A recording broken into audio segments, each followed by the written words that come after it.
Hey everybody, thank you for waiting. We're here. It's finally time. We're going to start the matches in Summer Clash presented by Breakout Esports. I am Wonder Chef, joined by Cyber. Cyber, we haven't even casted together yet. I'm so pumped about this. I'm so excited. This is our first time. So cool. So cool. I know, magic happened on the final day of the event, but just in case anybody hasn't seen the rest of the days of these events, day 1 and 2 were group stages where 2 different groups kind of played a round robin. The top 3 teams qualified for day 3 and 4, which are a double elimination 6-person bracket, and now we've gotten down to our final 4 teams after yesterday, and so we're going to be closing things out today. Our first match of the day is going to be Tokyo Monkeys against TwistedSin. They're in the losers bracket. And yeah, we've got a bunch of good matchups come today. So you just talked for like an hour, Cyber, about what was going on. I feel like I don't even need to ask you what all your opinions on everything are, but you know, we will in case anybody didn't see it. We see our last 4 teams here: Tokyo Monkeys, TwistedSin, Fusion. Oh, I'm sorry. 5 teams. We are still at 5 teams. That's right, because we have 1 match left in the lower quarterfinals. So Tokyo Monkeys, TwistedSin, Fusion, all in losers bracket. Astacasia and Camille, a man's name, and I'm a man, are in winners finals. So who are you thinking? Any like last minute picks here? Again, I still think that, you know, the fact that Tokyo Monkeys is playing under the conditions that they're playing at, where the latency for them is very, very different compared to NA playing on JP. I'm kind of rooting for them just because, like, it's like I said, you're playing underwater on the moon with 2 hours of sleep, and so I feel like that's their condition right now. And I also feel like that's like peak gaming, you know, as well. Like, hey mom, I'm doing a tournament. It's 3 in the morning, and you know, tomorrow's Monday. So I'm really looking forward to see how they perform, and it would be so wild if they end up in the final bracket of everything. I would not be surprised at all if they did, based on how they're playing yesterday. But also based on yesterday, we can see the overall picks and bans that we've had so far. Mountain R&D has been the most popular map, which is sick. I think that's always the most fun, right? I mean, you're observing. For anybody who doesn't know, which you all should know, but Cyber is, of course, observing as the free cam a whole lot of the time. Which of these maps that we see do you have the most fun on, usually? Honestly, Colony Trading Post, because it's so open. Colony Trading Post is definitely Colony Trading Post. Harbor are so incredibly open. Lunar Calm Station, which we never really see. And Canyon Base, honestly, all the maps that are very, very open. I think the challenging ones are always like Mountain R&D, Underground Command Center, and Thermal Plant. I think Thermal Plant is probably the most challenging map to overhead cam on, because just about every objective is in a room. Yeah, overhead on A is like, it's like not that far overhead. You're like sitting on their heads at maximum height. They jump, they like bonk, ow. Looks in my ear. He's like, Cyber, you're going too fast. I'm like, everyone's G-dashing. Or he's like, don't stay in one spot. I'm like, what? This is where all of it. So it's like, it's a fun balance of trying to figure out, you know, showing everyone the action and just keeping up. So big maps are great. Big maps are great for that. Yeah, I think those are my 2 favorite looking maps as well, Colony Trading Post and Harbor City. So hopefully we get to see some of that today, but we will actually see, because I think we maybe could have had Harbor. I think it was a decider yesterday, but we didn't see it. And then we saw 1 Colony Trading Post, but aside from that, it was like mostly Mountain R&D and Underground Command Center. So we'll see if these teams stick with the same kind of strategies. Our first 2 teams, again, just mentioning it's going to be TwistedSin going up against Tokyo Monkeys, and Tokyo Monkeys had some really weird picks, so we'll see what this ends up being. Well, we can already see Harbor City banned, but hey, we are at least definitely guaranteed Colony Trading Post and Canyon Base. And Canyon. I love Canyon. It's, you know, it's really funny. I have an inkling of why Headhunter's team chose Canyon Base. If there's one thing, every time I see a clip from Headhunter on social media, it's usually him getting this absurdly crazy kill using Dynamis on Canyon Base. So I feel like, you know, that's just his map. That's just where he's really strong at. And then again, like Underground Command Center is another. Yeah, these 2 maps that Tokyo Monkeys have chosen, I feel like they're very, very favored to the JP, to to their play style. And then again, you know, Colony Trading Post and Mountain RD is very NA. So, and Harbor, they're very NA maps. So it's very interesting to see that what was picked and then the decider would be a Canyon base. Yeah, I do think at least Underground Command Center is probably going to be the most that I would say like both of these regions have played. So I feel like the first one's going to be kind of the most, I don't want to say like fair, but the most familiar for both. And then things are going to start switching up. So we'll see if it gets to the decider. I would really like for it to get to Canyon Base. That's really exciting. We don't get to see that all that often.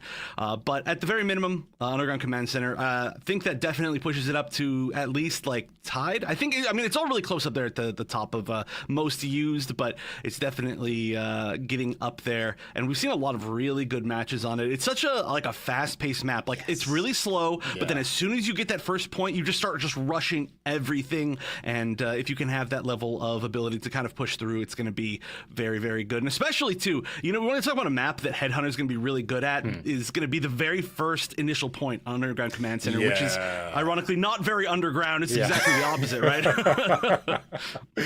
I mean, he's shown the ability to, especially when he's using Dynamis, to switch between weapons very seamlessly. And then it's just, again, one of those things where there's so much open space and you just have the ability to just, you know, pick people off and be as oppressive as possible. It's wild. And I love seeing it. I think we all love seeing it, especially in these new conditions where G maneuver charge rate is so much faster than it used to be. And it's funny because they didn't really tweak the numbers too high, but these players were already playing at, you know, a higher rate of gameplay anyway. So any benefit to the G maneuver is going to make it look like it set them over the top.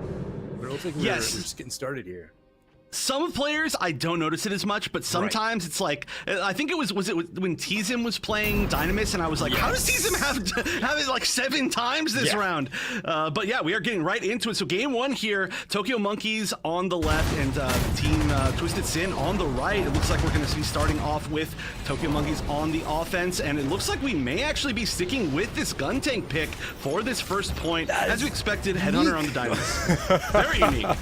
I mean, again, Gun Tank is very strong against units like Barb and Ash, especially since, you know, they have no form of defense. They don't have shields, and usually putting themselves in a position where they're very much so vulnerable and just has to break line of fire.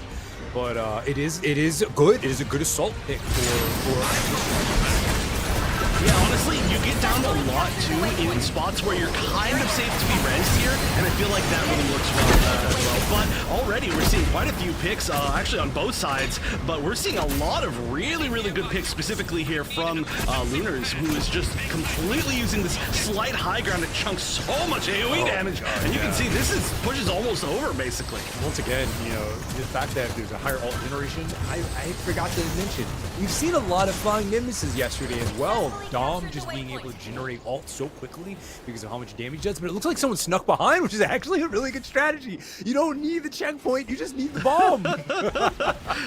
Yeah, I really thought that push was over. I mean, they just had to really rotate back. That's very sneaky. We've seen that Tokyo Monkeys is super aggressive, right? Like, they have the ability to, like, really push through. Oh, look at that. Oh, my God. You know what? Another thing that's so good about this strategy, and I really love it, is that if you are able to get yourselves into the back line, that makes it so much easier for your team now to capture the checkpoint, because everyone in the defending team now has to fall back, because the bomb is what's important. So you're pulling people away from the front point and pushing them into the back, and again, you're fighting both objectives at the same time. You may lose the bomb, but you now easily have the spawn point with the checkpoint. Yeah. That's exactly what's happening. Honestly, the defense from TwistedSin has been really good. Look at it, and they're planting. Oh, yeah, there we go. Finally, this is going to be the opportunity. And they've got so many up, so many healthy. This is looking really, really good now for Tokyo Monkeys. This is such a... It's funny because, you know, when we play our games and everything, there's an ultimate out from Big Richard and Gundam. When we play our games and everything, we're always thinking of the gameplay from a strategy perspective. And they're doing it, and it's so good to see good strategy, good just you know, control of the map, and this is wild. They're holding it down. There's 30 seconds left on that bomb, and I mean, they're already at the enemy spawn and just contesting. This is great. Okay, so this is the spot. Look at this. They're already so confident that they're going to take this that they are ready to already push through that second choke point. I think that's super smart. On the other side, though, we're not going to be seeing TwistedSin fall for the exact same thing. DJ Kudo and Boondiggles, you can see running down that ramp, trying not to get picked as they're just getting through there. Yeah, really smart play on both sides. You can see that they're ready for that extreme aggression. And honestly, the defense, again, from TwistedSin was looking really good. They just got pushed through one single time, and they couldn't stop it. Tokyo Monkeys is just a wrecking ball. It's wild how when you look at the kill feed, Tokyo Monkeys were down at least 3 to 4 people in a 6-man team. There goes a gun tank off, which I'm so happy to see. It's just flying through. It got caught by the Dom bomb. Dumb mine. I've actually never seen a mine take out a core fighter. That's awesome. They can grab the core fighter. It's so funny how the collision works. Well, that's definitely good that it got destroyed. That could have been huge, actually, right there. It's wild just again to see how, you know, they realize, hey, you know what, we may not be able to fight in the part because of Dom falling in, just flying out. Again, Lunars is just being as aggressive as you possibly can. And I feel like you have to do that. If the enemy, there's just this friction. You feel like the enemy team is pushing you so much. You're just like, stop it, stop pushing me, and you have to push back. Yeah, there has to be some sort of counterplay, but right now it still looks there's 3 minutes left. Okay, so this is not the easiest, but yeah, that's a lot of time. This still, even though once you get the checkpoint, it's still a pretty hard-fought battle to be able to find the right spot to hold here on the second point of Underground Command Center. So they've there we go. This is a good start. Yep. All right, how many picks can we get? Oh wow! Everyone just ganged up on him. That was crazy. Okay, I gotta point this out here too, just in case anybody doesn't know. DJ Kudo actually subbing in today for One Trick Tony, and already we've seen them land like 3 really good axes. So I'm very impressed. I think it's a great sub choice. We have a plant down for Tokyo Monkeys, and it looks like the maneuver being held for Zeta. I can only expect that Zeta's going to try and stay alive as he possibly as long as he can. I think I know what that was. That was an attempt to retake the check. That was an attempt. That was, I have my G maneuver. I need to be somewhere as quickly as I can. I can get another one, let him use it, and just get there. But I think, again, these G maneuvers are just coming out like water. Zeta's holding on to theirs, and I think they're just using that ability. They're going to wait to use that for a defense, and then they're going to these G maneuvers. So wow, how quickly they're coming out now. Yeah, so Raimu needs to be taken care of. Okay, it does look like there's probably a good chance that we will end up seeing this diffused. Unless something comes in very last minute. Everybody's really low. That's wait. Just in time. Yeah, almost a gun tank. Right.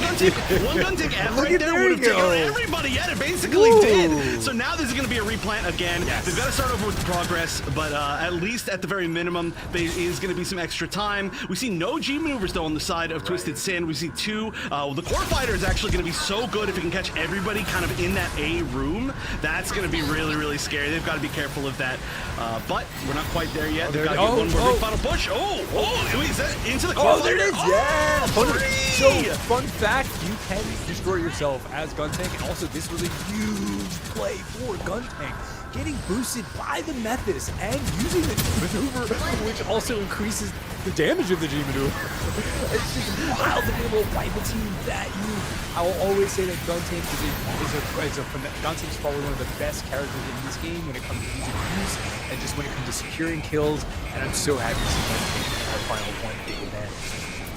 Well, you know, that might be all that's necessary to close this out. Everybody down except for Lunars, and Lunars going to go down very quickly after that. Nobody's going to be back in time. That's going to be I should say the first round going very strongly to Tokyo Monkeys. There wasn't a ton of time left. Not the most dominant thing in the world, but realistically, I feel like all of it was from that super sick core fighter play. Boosted core fighter. I don't know if I've ever seen that actually happen and then actually get like 3 kills. So you know what's wild? Here's the wild thing about that, and I don't. Okay, we can take a look at the numbers here. Guntank's sitting at 26k. It looks like they're actually leading in damage, which honestly, yes, because you hit 100% of the shots that you can see. That's one of the coolest things about it's one of the cool. Hey, I don't know if y'all know this, but in Gundam Evolution and just every other FPS, if you shoot them, they get hurt, and that you shoot them enough, they die, and that's basically Guntank's strategy. But it's cool to see that you have the Pales kind of like also peaking up there with Royal Fatman sitting at 18k and apologize, I'll just call him Z, sitting at I think it was 23K. So you can definitely see that the pale adjustments in this patch are definitely strong. But I just want to point out with Guntank real quick. Funny enough, Guntank can destroy themselves. So if you use your core fighter and you're too close to the explosion, it blows you up as well. I know that from personal experience. And what's interesting is with the Methis using the damage boost and damage reduction on the target and such, it's cool. And I think that might have been the thing that saved the Guntank from destroying himself. Because that G maneuver was extremely close to the Guntank. The healing cables were on them. They were boosted by the Methis, and they didn't die. So that was an awesome team. It was, and definitely, obviously, very intentional. But that's a huge risk to be able to put that on. But here we go. We're going into hold on a minute. My vote there was when it was a full team. I specifically said that they've changed things. We'll see now. But I mean, they do technically have a full team. They're not at 5 people, and I still think they've been playing really well. So definitely could go either way, I think. But everybody's just so impressed by how Tokyo Monkey's been playing, continuing to right now. But already they've given up this waypoint pretty strongly. They're trying to get some more picks here, maybe get a retake, but everybody is healthy on that side for TwistedSin. They're actually got to be really careful because honestly, if Tokyo Monkeys gets picked right here, if that could ever happen with Headhunter on your side sniping. This is a very strong map for Headhunter. Yeah. But if they get a pick, that would be really good for them, and they could just push through and plant the bomb immediately. However, it doesn't seem like there are going to be any really strong picks. Lunars is down, not on the Dom this time, going to be on the RX-78, actually. Looks like Twisted is going for a plan. It seemed like they were going for a plan over a D for a moment there, but I think they changed their mind and they're skirmishing down at A. I'm really curious to see how they decide to engage the planting, especially when they just experienced being flanked and back tapped, and they had to, kind of retreat and find themselves fighting in 2 different areas since they were trying to hold the checkpoint and defuse a bomb.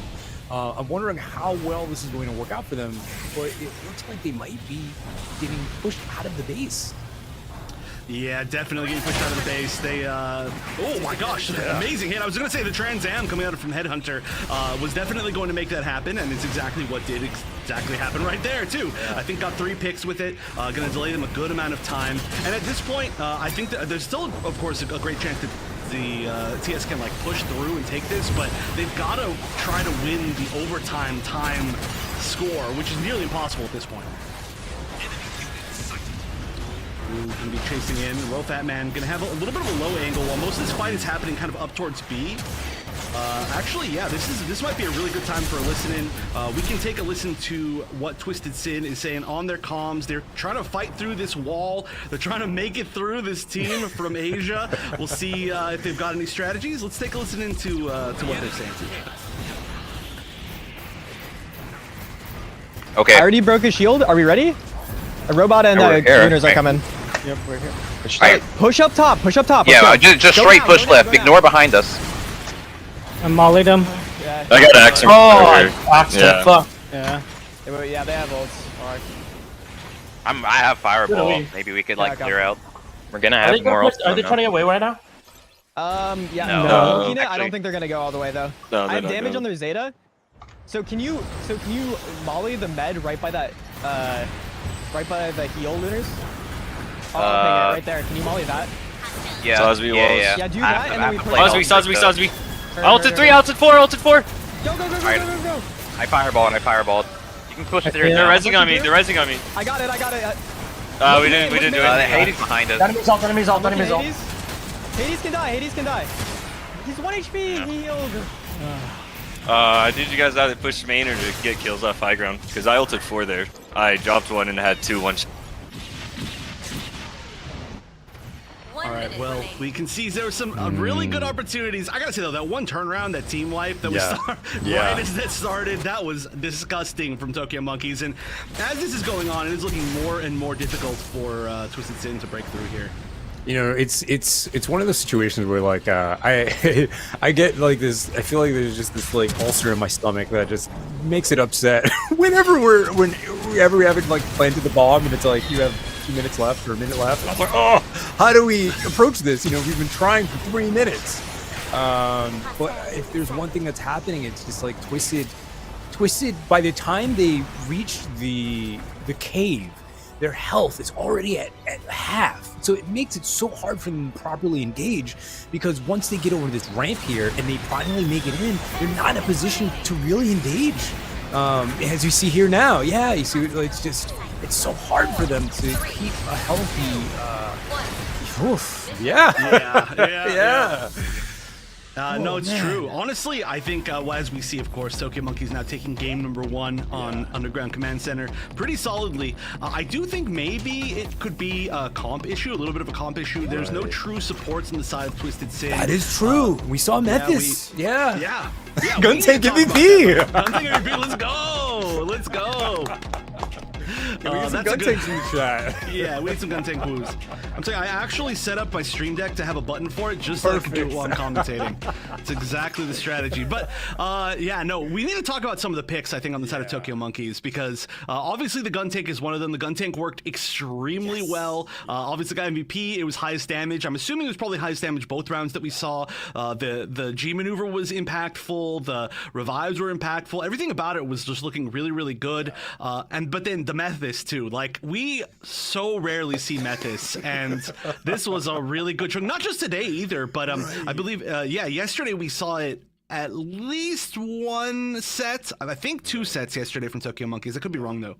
It's just one of those things where I like to see a full functioning team, you know, and in Gundam Evolution, we have 6 spots. We don't have 5. We didn't have to like push anyone out. So you can have a fully functioning, well and healthy team. To see that we had, 2 supportish types where we had Guntank, who is definitely a great assault. And at the same time, Guntank can deflect. So there are times that if you see your ally getting hit, or if there's a Dom, shooting something your way, or if it's a really big G maneuver that's coming out, and if, you can dash into it, you can destroy it entirely. That's what Guntank can do. It's such a viable unit that, again, just if you can see it, you can achieve it. You can destroy them. And then to have that Methis there, just being able to keep everyone topped off, it definitely felt like a war of attrition, which is a bigger strategy employed than we've seen just about any other team have. And it's so unique in these events to see teams go up against each other and a team choose strategy over brute force. And I think a lot of the time we just see a lot of teams using brute force. There's nothing wrong with that because it can work, but using the strategic ability of fighting your opponent on 2 fronts. Listen, I'm a big fan of the art of war. That's honestly where a lot of my casting commentary comes from, just quoting the art of war stuff. And that's what I saw today, and I thought that was so cool. Tokyo Monkeys was in a situation where we don't need to fight for the checkpoint, and we've been in so many situations where the teams are just fighting for that. We need the bomb, and playing objective is a beautiful thing, and that's what we got to see in our first game. Yeah, look at this, actually. Not quite highest damage on the Guntank, but Headhunter taking it back once again. Almost 40,000 damage on the Dynamis. That is ridiculous. Wild. Yeah, that Headhunter, I think, may be the best sniper in the world, to be 100% honest. Or at least, I mean, Carl Sagan's there as well. There's a few really good ones, but Headhunter is definitely in the as good as your last tier. Match, and this was good, This was very good. I do have to say too, the charge from the Guntank being able to take down the shield, which was basically the only defensive options that we saw on the side of TwistedSin, whether it be the shield coming out of the Suzabi or the shield coming out of the RX-78-2, like both of them, the fact that they can pop the shield and then suddenly Guntank's just charging at you, that is very scary, and it's very hard to deal with. And then your shield goes down, and then who's behind them but Headhunter shooting them right in the head, as usual. And I do want to make a point as well when it comes to, we don't get to see these numbers, but I would love to know how much damage did Kudo block, because as a Suzabi, you have this big hitbox, you have this amazingly large shield. That shield must have been recovering like every 2 seconds that you were alive. With seeing how much damage was being put out by Tokyo Monkeys, I can't imagine what it looked like to just, okay, let me put my shields down. Okay, now what do I do? But those axes were very much so on point. And it's just one of these games where Twisted is we've seen them play and we've seen their brute force and ferocity, but at the end of the day, they were just, I can't put it any other way, but they were just outmaneuvered. And I feel like what happened in that first round stuck with them through the rest of the game. I agree. Well, right before we go to a quick break, I just got one more comment, and that's just to remind everybody that TwistedSin's gone through some really unlucky stuff this tournament as well, and they're playing really well for it. So we've seen Kudo is subbing in for Tony, who couldn't make it. So this was like a very last-minute sub in where they haven't practiced much together. And then Lunar's subbing in. Lux is telling us it's like their fourth sub, but Lunar's also subbing in yesterday for Hawklight, who unfortunately had some computer issues. And may I note that both of those subs that have been, those two that I just mentioned, looked like MVPs. Lunar's has been like an MVP of the weekend, in my opinion. So really good job to everybody subbing in. They're fighting really well as a team, but they've only got one more chance if they want to stay in this tournament. They are in the losers bracket. And as we set up that next match, we are going to go to a short break. So game 2 of Tokyo Monkeys versus TwistedSin right after this.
Everybody, welcome back. Before we get ready for our next match with Tokyo Monkey against TwistedSin on Colony Trading Post, we're just going to take a minute and look over some of the moments that we just saw in our last match and some of the matches leading up to this one while our players get ready.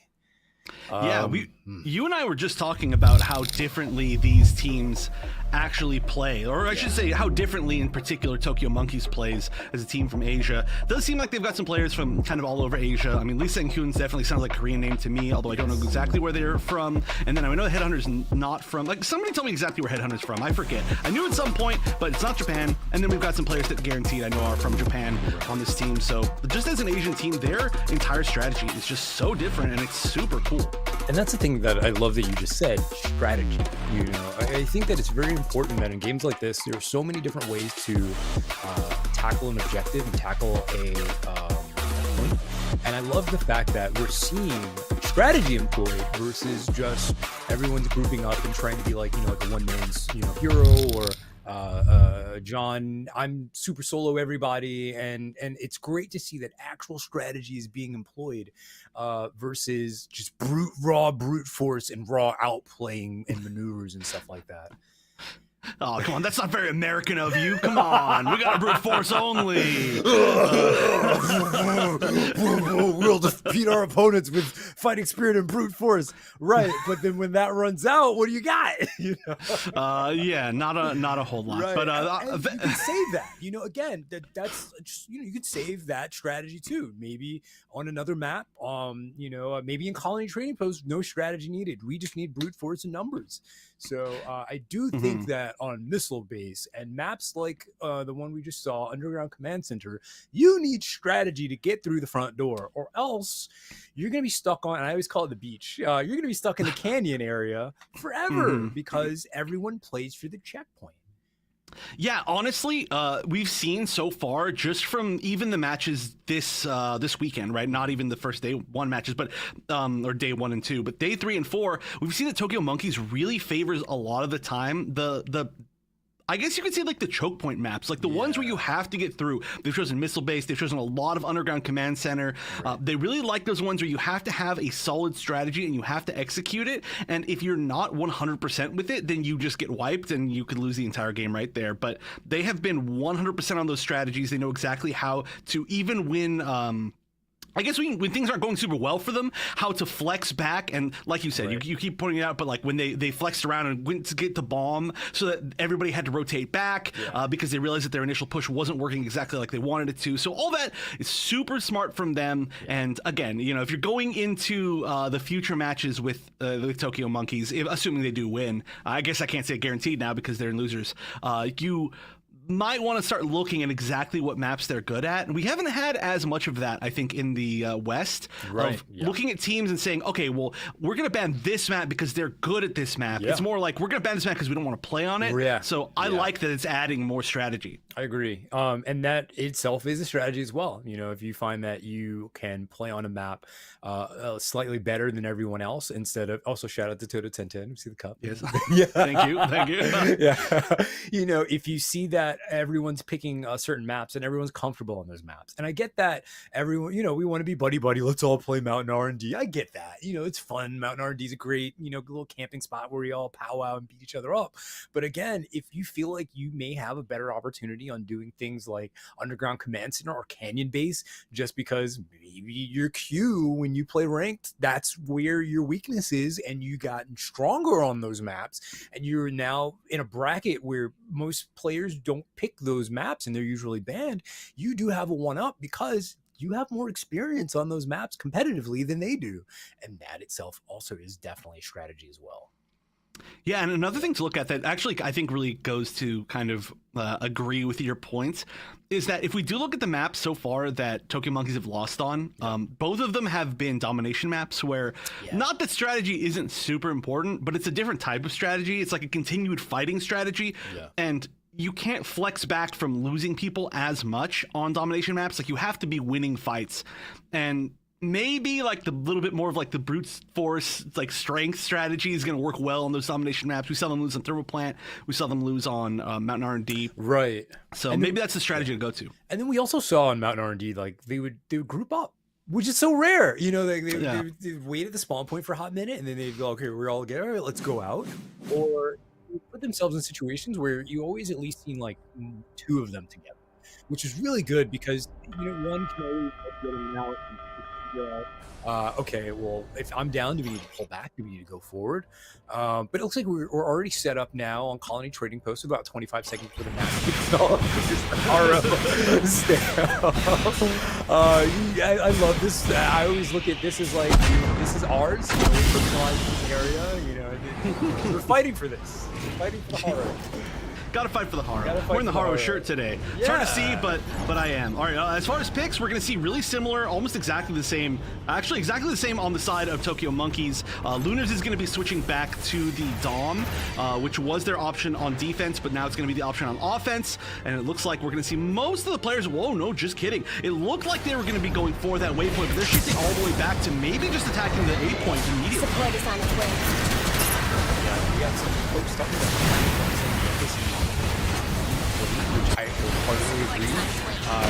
Again, you know, there are only but so many health packs, and then if you have Memphis, if you're running Memphis and you're running Hail, that's good. That's good for generation, especially if everyone's playing close to the top.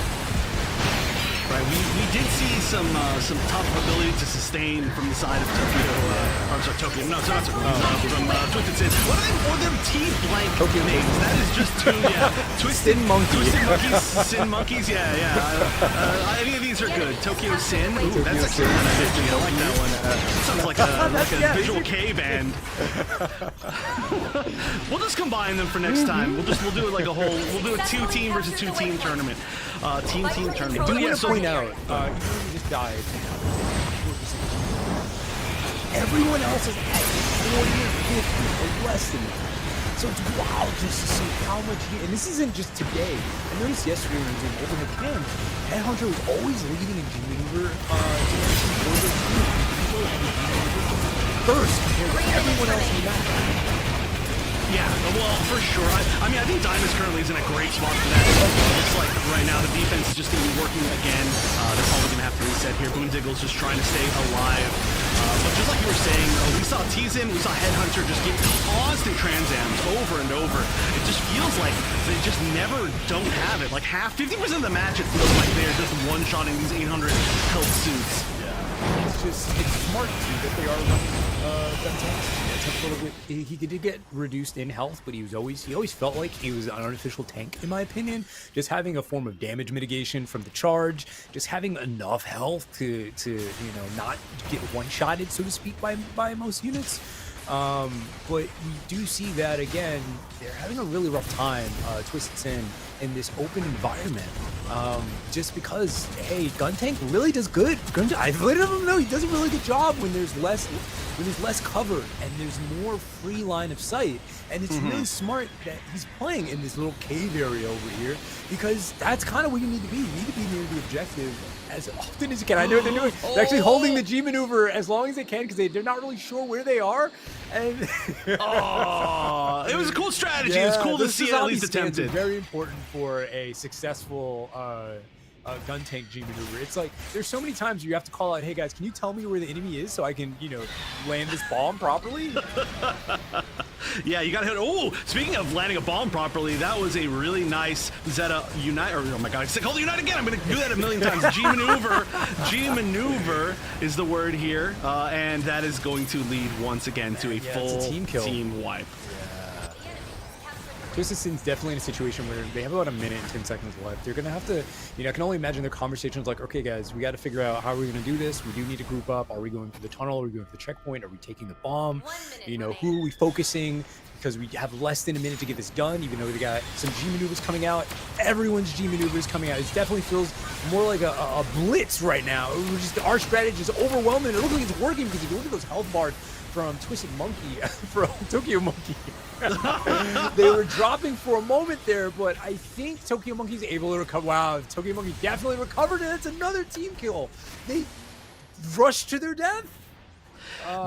Tokyo Monkeys is so good at not stacking when they don't need to. All of the big blitz attacks on them like that, where everybody just pops all their G maneuvers and everybody rushes in and tries to just stun and get as many kills as possible. It just constantly, they just run into nothing or run into one person and then everybody else is shooting them. So they're just so good at being able to split up on defense like that. Finally, we're going to see a couple picks now. 3 members now of Tokyo Monkeys going down. This might be finally the first big opportunity. Boondiggles was a huge reason why why that happened with that G maneuver, but now it's just back to 3 versus 3. Finally it goes down. It's going to be up on A. It's funny though, because the clock's a lie. You know, although there's wait. Okay.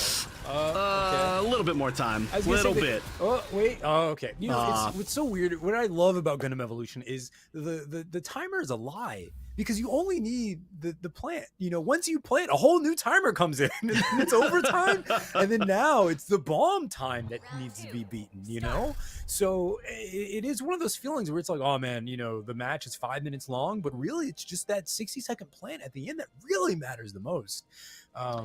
Wow, just look at the damage difference between these two teams. Also, for clarity, the first match was being played on Japan, Asia. The second match here, the one we're in now, I believe this is playing on NA. It's interesting to see that the unit selection really didn't change. I thought that Gun Tank was just a JP thing where they're like, okay, we're on home server, we'll go ahead and run Gun Tank since, you know, it's gonna the hits are gonna land well. But it seems that, you know, they're just confident in it. I mean, the pick's working. It's doing a lot of damage. I do have to point out too, again, Lunar's for subbing in yesterday, being a sub from yesterday, leading the damage again, and being just so important to the game as like a sort of support on that Dom. I feel like has been a real MVP of this team. Just looking extremely good, but we're not really seeing any switches as far as comps this time around. This time it's going to be now, of course, TwistedSin on defense. Tokyo Monkeys just needs to get about 25% on that first Mega Charge plant, and they are going to be moving on, sending TwistedSin home. But there's a chance they could do it, especially on the offense. It's going to be, I think, a little bit more tough. The comp of, I think, Tokyo Monkeys is very good at defense, right? They're very good at holding their ground. We'll see how well they work trying to actually push it. For a moment there, I thought Headhunter was going to use Gundam, which I've seen Headhunter use Gundam, and it's a very deadly sight because Gundam does do some solid damage with very little effort. But it looks like they're sticking with Dynamis. If it's not broken, you don't have to fix anything. There isn't very much that needs to happen with this bomb plant. Like, once it goes down, you know, it's just a couple of seconds. So this match may be over before it even starts. Yeah, this could be just a few seconds away, so we'll see. Lunar's actually already going down. That's a first huge pick for the side of Tokyo Monkeys.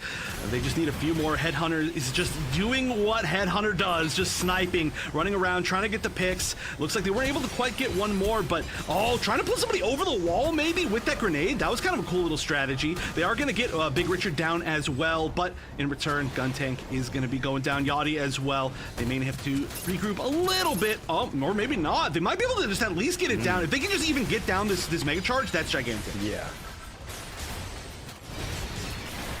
The charge! There's a charge. Ate the grenade, you know, putting DJ in a very tough spot. Oh, yeah, it's putting DJ in a very tough spot. Gun Tank again is, I think, the funny thing about Gun Tank is, look at the double plant. Oh, yeah, you're not stopping that in any aspect. That's going to be on B. That's tough. The interesting thing about Gun Tank is, like, they're not the best unit when their opponent is at full health, but gosh darn, they're amazing at cleaning up and just cleaning everyone out, you know. There's so many times you turn a corner and you just hold down left click, that's the match, but you get triple kills, you know, 4 kills, and it's just like, wow, that took very little effort. I just had to hold down left click. That's true. Or honestly, you know, everything about Gun Tank worked. I think this is just a great game for Gun Tank. You can see, and that Gun Tank charge is going to knock. Oh wow! Wait, hold on a minute, yo. Methus MVP? Is it the first time anybody's ever gotten a Methus MVP this game? Pretty sure over the course of like the last year or whatever, it's been. I think that's unseen, but actually that's so impressive, especially in a tournament match. Yunoki has been incredible on that suit. I feel like if there's anything that the NA teams might look at after this, I feel like obviously the strategy is really good from the Tokyo Monkeys, but I feel like as far as looking at suits, the Methus has been the biggest surprise, and maybe we should all be looking at a little bit more. But congratulations to Tokyo Monkeys, just gotta say. Moving forward, they're gonna be fighting against Fusion next, and still a great job in my opinion to TwistedSin. Like I said, playing with like I think Lux was telling us that of like a total of like 4 different members than they were originally supposed to in the tournament. So I think they played very well for what it was worth, and I think the subs all did a great job, but they will be going home tied for 5th place here. And I think it also definitely speaks to the quality of your opponent. If your opponent is playing at a level that what we saw today, and they had to employ these tactics and do these things against you, that only goes to show how good your team actually was for them to have to overcome your team as a challenge. So I really do want to point out to TwistedSin, great job, guys. You put on a phenomenal show. You had so much spirit in everything that you did, and you know, in order to just take you down, you push your opponent to a whole other level in order to overcome you. So that's huge kudos to everyone on the team.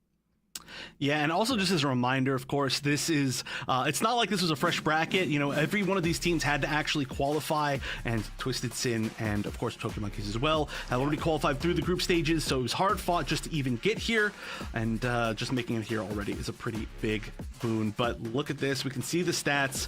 Yunoki was 25 kills. That must have been, look at that, 0 deaths. That's a 0 death game, I think. Yeah. 25 and, 25. There's just a lot that these numbers do say as well, and you know, there wasn't much of any time to do any repairs. Everyone was on full throttle, just going in, doing as much damage as they could, focusing whoever they could, and you can definitely see how it's funny to see Method sitting at 9k, and just I mean, Method's had a huge damage boost to their burst damage ability, and it was never nerfed.